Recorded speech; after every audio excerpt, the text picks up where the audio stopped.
Atos 22. Irmãos e pais, ouçam agora a minha defesa. Quando ouviram que lhes falava em aramaico, ficaram em absoluto silêncio. Então Paulo disse: Sou judeu, nascido em Tarso da Cilícia, mas criado nesta cidade. Fui instruído rigorosamente por Gamaliel na lei de nossos antepassados, sendo tão zeloso por Deus quanto qualquer de vocês hoje. Persegui os seguidores deste caminho até a morte, prendendo tanto homens como mulheres e lançando-os na prisão, como o podem testemunhar o sumo sacerdote e todo o sinédrio. Deles cheguei a obter cartas para seus irmãos em Damasco e fui até lá, a fim de trazer essas pessoas a Jerusalém como prisioneiras para serem punidas. Por volta do meio-dia, eu me aproximava de Damasco, quando de repente uma forte luz vinda do céu brilhou ao meu redor. Caí por terra e ouvi uma voz que me dizia: Saulo, Saulo, por que você está me perseguindo? Então perguntei: Quem és tu, Senhor? E ele respondeu: Eu sou Jesus, o Nazareno a quem você persegue. Os que me acompanhavam viram a luz, mas não entenderam a voz daquele que falava comigo. Assim perguntei: Que devo fazer, Senhor? Disse o Senhor: Levante-se, entre em Damasco, onde lhe será dito o que você deve fazer. Os que estavam comigo me levaram pela mão até Damasco, porque o resplendor da luz me deixara cego. Um homem chamado Ananias, fiel seguidor da lei e muito respeitado por todos os judeus que ali viviam, veio ver-me e, pondo-se junto a mim, disse: Irmão Saulo, recupere a visão. Naquele mesmo instante, pude vê-lo. Então ele disse: O Deus dos nossos antepassados o escolheu para conhecer a sua vontade, ver o justo e ouvir as palavras de sua boca.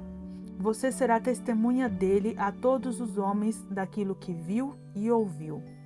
E agora, que está esperando? Levante-se, seja batizado e lave os seus pecados, invocando o nome dele. Quando voltei a Jerusalém, estando eu a orar no templo, caí em êxtase e vi o Senhor que me dizia: Depressa, saia de Jerusalém imediatamente, pois não aceitarão seu testemunho a meu respeito. Eu respondi: Senhor, estes homens sabem que eu ia de uma sinagoga a outra, a fim de prender e açoitar os que creem em ti. E quando foi derramado o sangue de tua testemunha Estevão, eu estava lá, dando minha aprovação e cuidando das roupas dos que o matavam. Então o Senhor me disse: Vá, e eu o enviarei para longe aos gentios. Paulo, cidadão romano. A multidão ouvia Paulo até que ele disse isso. Então todos levantaram a voz e gritaram: Tira esse homem da face da terra, ele não merece viver. Estando eles gritando, tirando suas capas e lançando poeira para o ar, o comandante ordenou que Paulo fosse levado à fortaleza e fosse açoitado e interrogado, para saber por que o povo gritava daquela forma contra ele.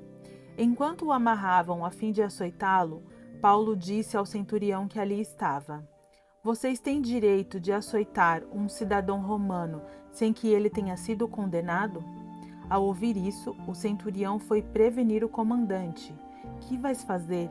Este homem é cidadão romano. O comandante dirigiu-se a Paulo e perguntou: Diga-me, você é cidadão romano? Ele respondeu: Sim, sou. Então o comandante disse: Eu precisei pagar um elevado preço por minha cidadania. Respondeu Paulo: Eu a tenho por direito de nascimento.